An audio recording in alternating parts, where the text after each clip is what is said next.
آره خیلی خبر خوبیه که وقاص داره میاد. پس باید جشن عروسی رو هرچه زودتر برگزار کنیم دیگه. آره داداش، چرا که نه. مامان وقاص همه آمادگی ها رو گرفته. یه خواهشی ازتون داشتم. دستور بده داداش رسول.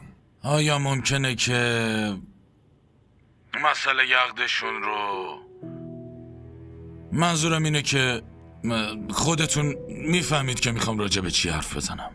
آره کاملا نیازی نیست اینم بگین. ببینید رومی الان عروس ماست، شما فامیلمون شدین، آبروی شما آبروی ماست. شما اصلا نگران نباشین. خیلی ازتون ممنونم، خیلی لطف کردین. من به حمزه میگم که حتما باهاتون تماس بگیره. تدارکات عروسی رو اون داره میگیره. خدا نگهدار.